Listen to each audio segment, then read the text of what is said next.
Good evening. I'd like to call to order the regularly scheduled meeting of the Bedford Township Board of Zoning Appeals on August 7th, 2023. If you go ahead and start to my right with introduction of members.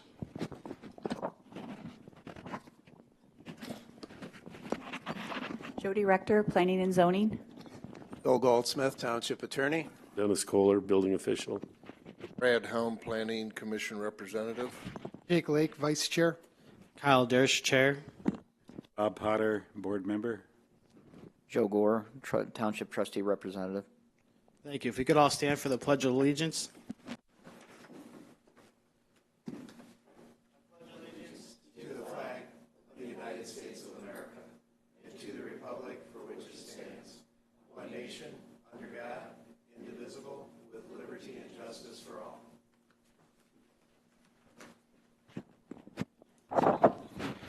Go ahead, Ms. Rector, with the roll call, please. Mr. Gore. Here. Mr. Potter. Here. Mr. Lake. Here. Mr. Helm. Here. Mr. Dersch. Here. All present. Thank you. We go ahead and look for a motion to approve the agenda for tonight's meeting. I'll go ahead and make a motion to approve tonight's agenda. Okay, for support, Mr. Potter, thank you. All in favor? Aye. Aye. All opposed? Hearing none, motion carried. Go ahead and also look for a motion to approve the minutes of the June 5th, 2023 meeting. I'll make the motion to approve the minutes of the June 5th, 2023 meeting. Support. Thank you, Mr. Potter. All in favor? Aye.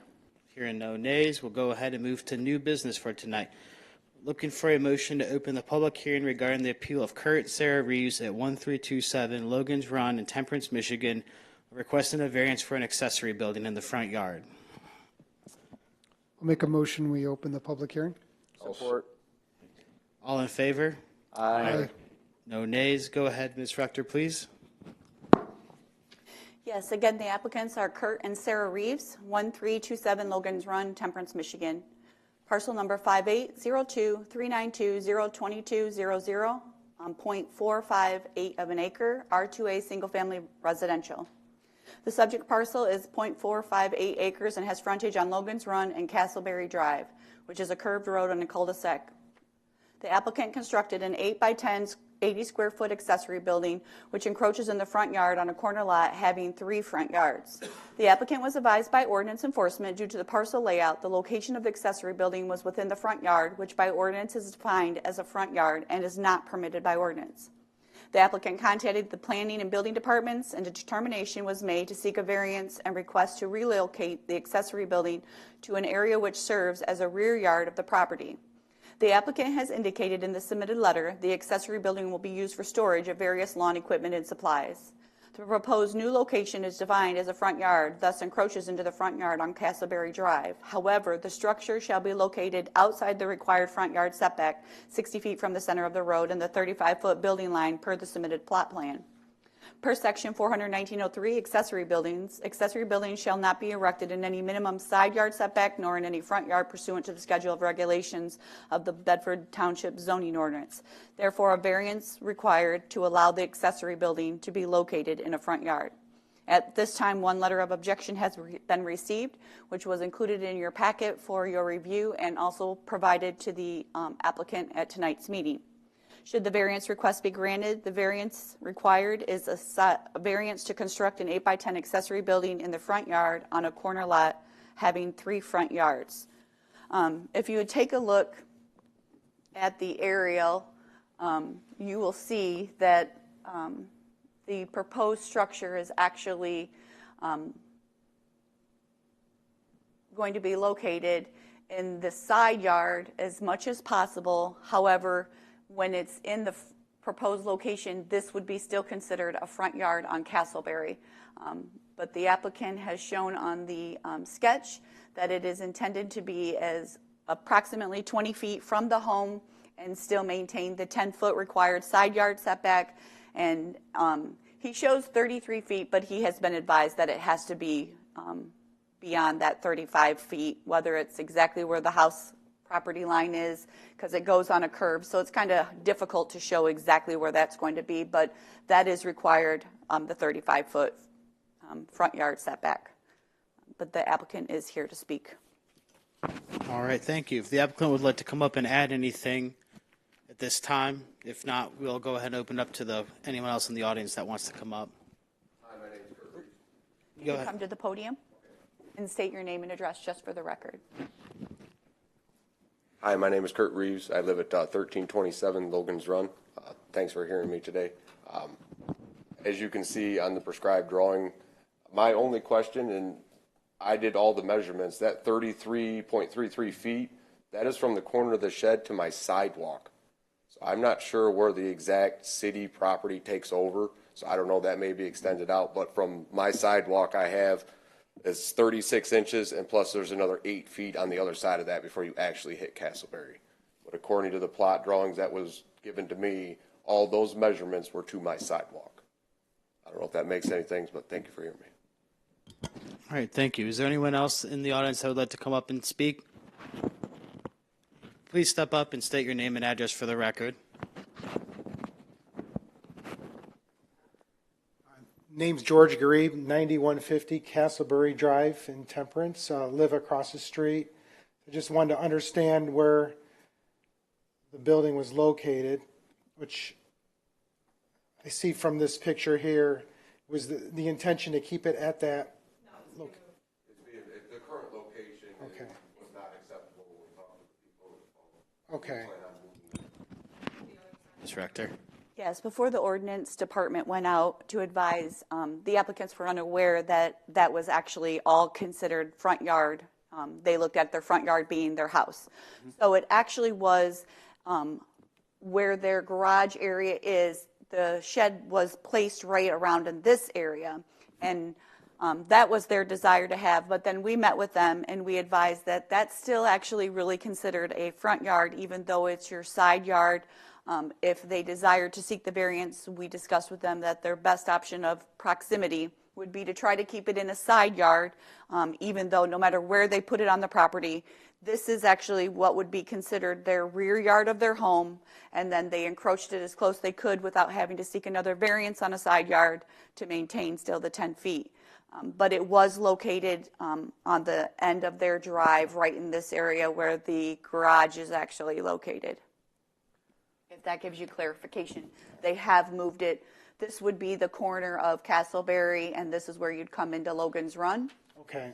And then they moved it from this area here down to the side rear yard of, this is the rear of the house, which would be, are you across the street here? Let me go to the aerial. Are you on this side of Castleberry? The house with the Pool? one next to it. This one? Mm-hmm. So he is directly here where the shed is proposed right here, if that gives you a visual where it's going to be located. Would it be able to be about a little bit closer to the house from the road? That would be something that you would have to ask the applicant to answer. Okay. You can voice your opinions to them, though. Okay. We'll bring the applicant back up and ask him some additional questions as well. Thank you. Thank you. Jody, before we go on, where's the shed now? Now that you have that, it's right there next Right to here. the, The address was, the shed is currently located right here at the end. Can you see at it on the the edge of the drive? driveway? Yeah. Right here? Currently right here at the end of the drive. Up They're next, proposing up to next move to it. the driveway? If the applicants could come up, or if you're going to Is look there for anyone anyone else else in to the speak audience? on the public hearing. Is there anyone else in the audience that would like to come up and speak at the public hearing? Okay. Look for a motion to go ahead and close the public hearing. I'd so move. Support? Support. All right. All in favor? Aye. Aye. All opposed? Sorry, who supported that? I did, All of us. No, I did. or whoever. Brad, okay. Okay.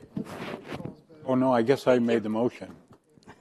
All right. We'll go ahead and close the Okay, public now hearing. you can speak on what the question that was asked, if there was Yeah, any. if I could just approach, please. Sure. Well, our current shed Didn't say sure. is right here, facing the house. I've actually inlaid stone down Better there. to know where they There want 'em. was a request letter that the shed be painted, matching color of the house. Currently, there's no shingles on it. I did receive a letter from you guys, and I stopped. Can you speak in, I'm sorry. if you can speak into the mic, sorry. So I did receive a letter, obviously just now, requesting that the structure be painted to match the house and have a shingled roof. All that process was stopped once I received a letter from you guys, because obviously we didn't know how this was going to go. I currently have shingles. We totally plan on painting, and we plan on shrubbing around it, no matter what location it's in. I'm not trying to deter anything from the neighborhood. We just basically need a shed. And in all honesty, where it sits now, I'm willing to move it wherever you guys deem that's the most appropriate for the neighborhood, so. Mr. Gore?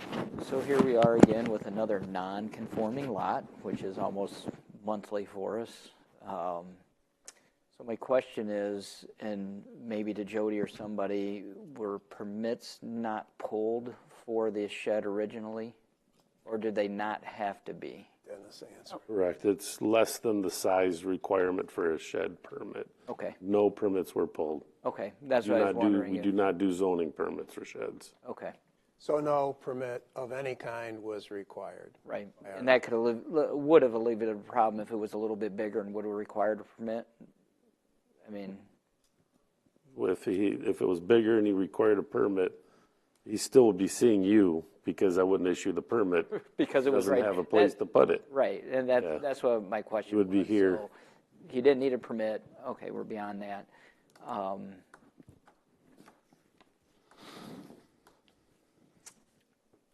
Go ahead. Comments here. So I've been doing this for 6 years now, and this is by far one of the more challenging lots I've seen. I mean, if you look at the building, like the building, I guess you call it the building zone within this lot, you had to get a variance just to build the house. That's how challenging this lot is. It's got 3 front yards. Usually we're dealing with a corner lot with 2 front yards. You know, where the proposed placement of the shed will be seems to be the most logical and out of the way, right? When you think about all the other neighbors, to try to help, you know, appease a lot of neighbors that care about what the neighborhood looks like. And honestly, I think this makes the most sense, and I would be in favor of that placement and the plan that Mr. Reeves has already specified with regards to that would comply with any objections that were made. I have a question for Ms. Rector. Was the letter of objection from the House, we'll call it, directly to the right or or down and to the right? It is this home right here. Okay, I see it up there now, written in Sharpie.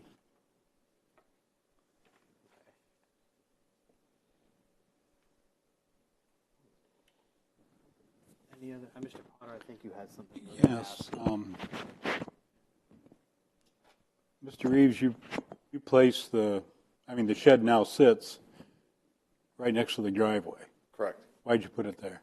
because that was the most logical spot for my current situation. Okay.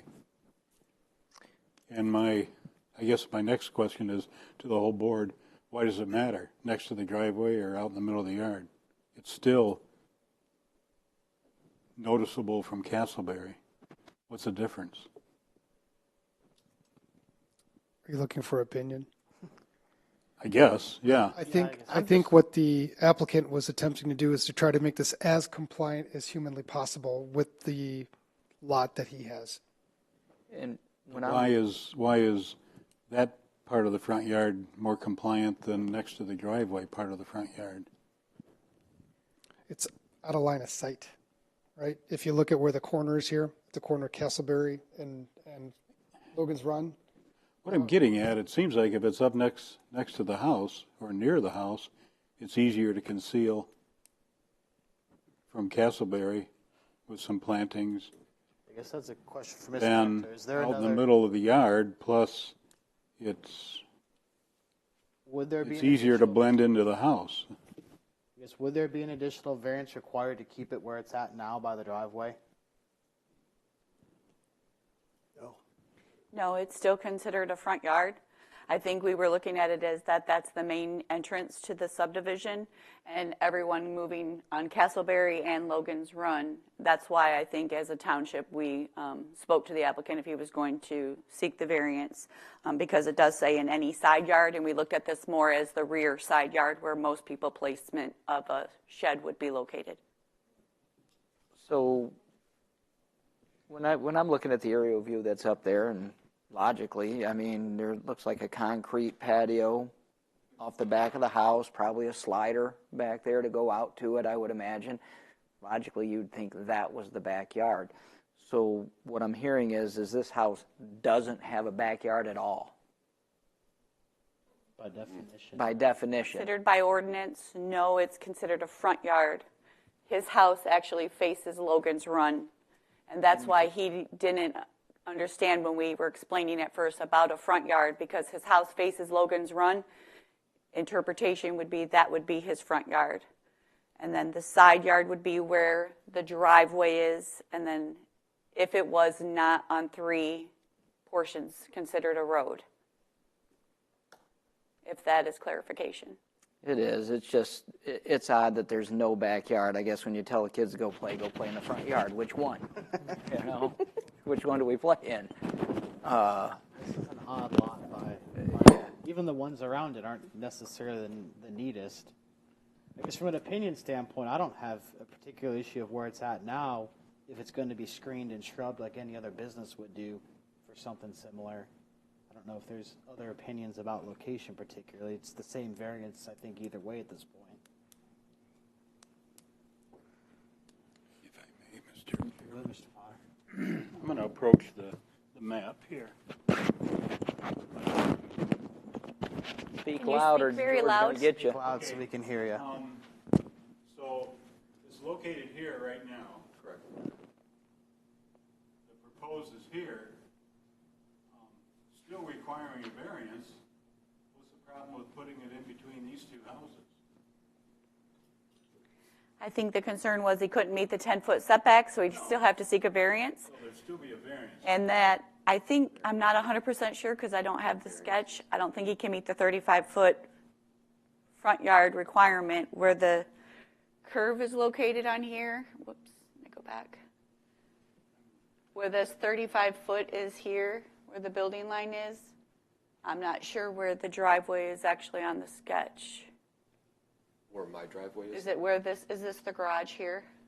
Yes. So That's my the garage? driveway is going to come in right to here. It's a side. So the driveway comes in here, and I don't think then, I'm not sure if that can meet the building line setback because it's 30 feet on that side of the property. You'd have to measure that.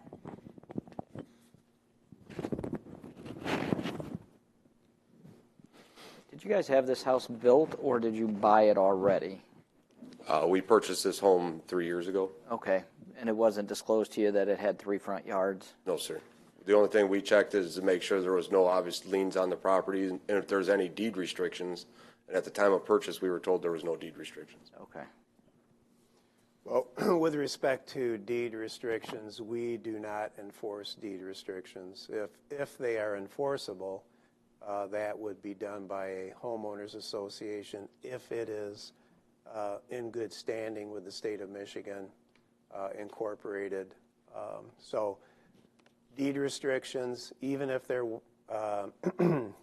was one in existence that addressed this issue, that is not within your bailiwick, so to speak, to enforce or not to enforce. You look solely at the township zoning ordinance and either grant or deny a variance based on the zoning ordinance. All of you have been around long enough to know that, and this is no criticism of developers. When developers develop a subdivision, infrastructure is very, very expensive. So when a subdivision is laid out and developed, they're going to, within reason and within the requirements of the zoning district that the subdivision is going in, they are going to try to create as many lots as they can to justify the cost of the installation of the infrastructure. This is an example of one of those lots, and you've seen it many times before, where there is more than one front yard, and that really restricts what a homeowner can do in terms of placement of a swimming pool, for example, with an accessory building, as these applicants have requested. So just speaking of the hardship created by the geography, if you will, of the lot, and the fact that it has 3 front yards as opposed to maybe 1 front yard, which most residents have, that provides the practical difficulty. So you've seen it before. This one's even more restrictive because really it has, if you follow the arc of the curve and how it breaks, there's 3 front yards as opposed to 1. Really no rear yard and just a tiny side yard really is what they have to work with here. So I don't know if that helps, but that's my 2 cents.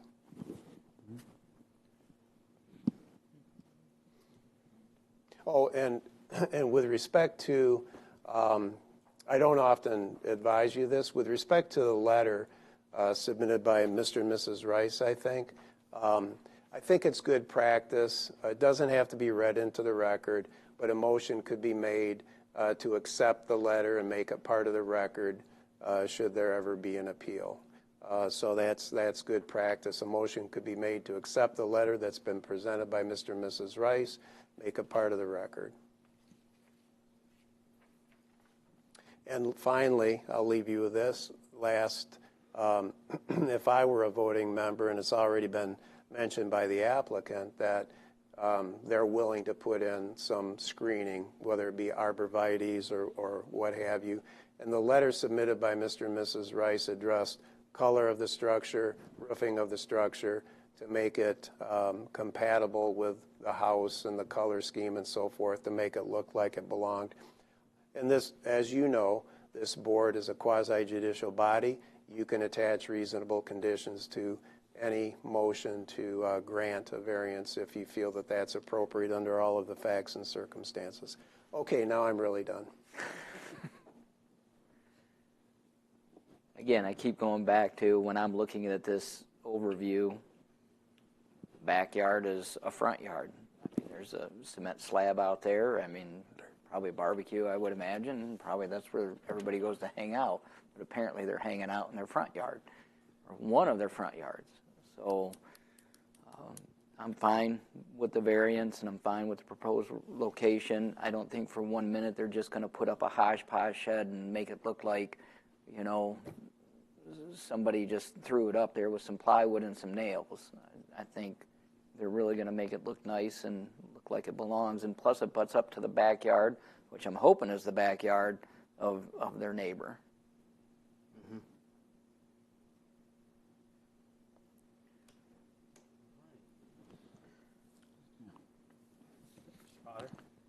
Hi, I'd like to make a motion to, as our attorney suggested, enter into record the letter received from David and Diane Rice concerning this,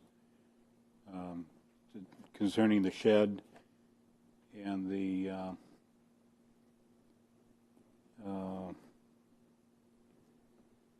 request to include some conditions that would make the structure less obtrusive.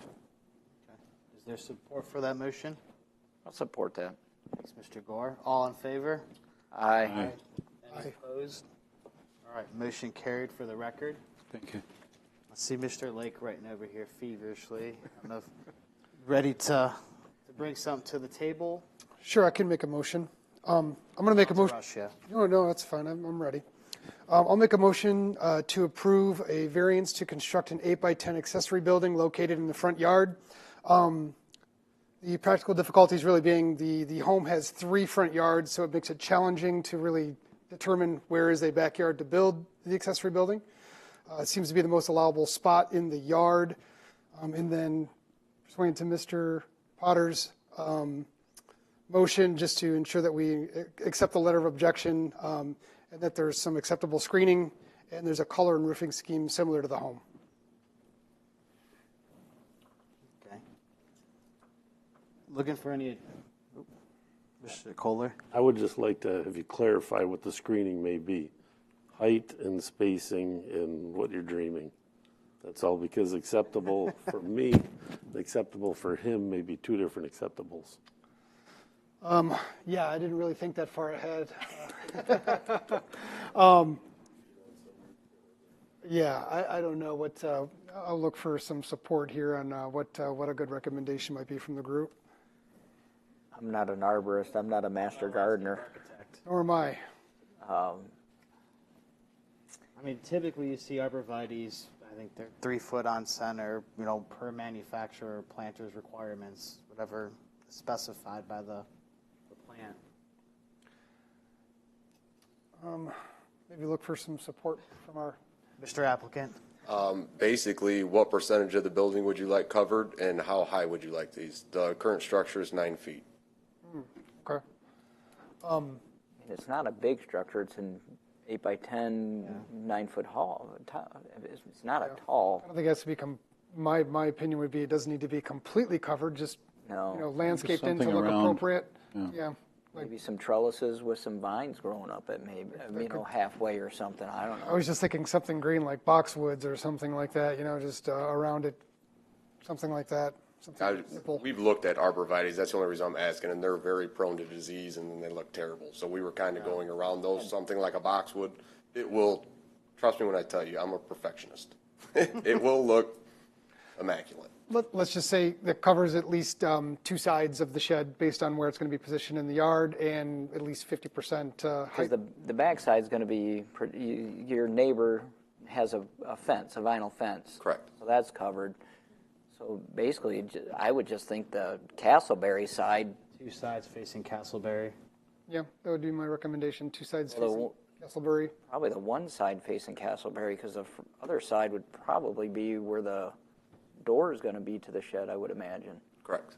All right. Well, then let's just state at least the rear side facing Castleberry, 50% of the structure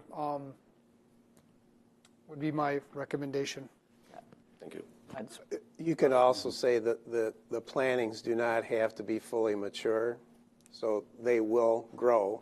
Yeah. So you're not forcing this individual to go out and to pay a premium for a really tall vegetation. But I would also put in there maybe that for next spring, because it's getting late. You really don't plant anything right now, do you? well, coming up is the optimum time to plant, the fall. So I would say at least a time frame that would be adequate, maybe 8 months from time of approval. I don't know if that's acceptable, but that seems fine with that. cover do both it spring whatever you choose. fall and spring next year. So I'll use 8 months, and then we'll say the plantings do not need to be fully mature. I have a feeling that these homeowners are going to make it look nice. Yeah, So I'm not worried about I'm it. not terribly concerned, but No. we'll just put something with specifics. I guess if I can make, Has this been seconded? Not yet. we're still discussing. I want to make a friendly amendment or two here. Maybe we should add as the practical difficulty, there is no rear yard to this property at all. It does not exist. And I think we'd like to add that we'd like to see the rest of the construction completed within 6 months. Get the shingles, get the paint, get the siding on, and get it placed in where it needs to be so it's compliant. And then the plantings, if they come in the spring, and they come in the spring. I'll accept that amendment. And the location you're proposing is what's being proposed here, not where it is, not where it's currently I'm going off the proposal as stated. located. Okay. Correct. All right. If we're done with friendly amendments, I guess we're looking for support. I'll support, but probably we're going to have to ask the applicant or answer his question.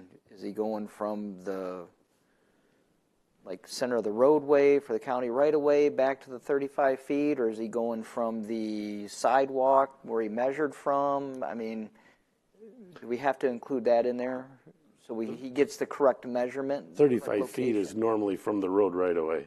The road right away. So the road's probably it's probably a 60-foot road. I think it's There's probably 30 feet from the center of the road, and then 35 feet from that. Okay. 65 feet from the center of the road. 65 feet from the center of the road. Does that help you? Absolutely. Okay. You don't want to move that more than once, I don't think. No. All right, I'll accept the amendment. We're ready. Okay, we've got a motion and support. I think, Ms. Rector, we're ready for the roll. Okay. Mr. Lake? Yes. Mr. Gore? Yes. Mr. Potter? Yes. Mr. Helm? Yes. Mr. Dersch? Yes. Motion carried. Thank you. Thank you, applicant. Thank you for your time. You're all set. Right. Moving on to the public comment portion of tonight's meeting. If there's anyone that would like to come up and state their name and address for the record and make any additional comments. All right, seeing none, we'll go ahead and move to board and staff comments, starting with my right. Deadline isn't until next Monday for the meeting. I will send an email if we get any applications. Other than that, have a good evening. No comments for me. Thank you. I have nothing. Have a good evening. Good. No comments on my end. No comments other than we had a good discussion tonight. Yeah, it's always good discussion. So, great meeting. I'm good. We're good. Looking for a motion to adjourn. Motion. Motion. Support. Mr. Helm, Mr. Gore on support. You're All in writing fast favor? enough, Jody? Aye. All right, motion carried. Thank you.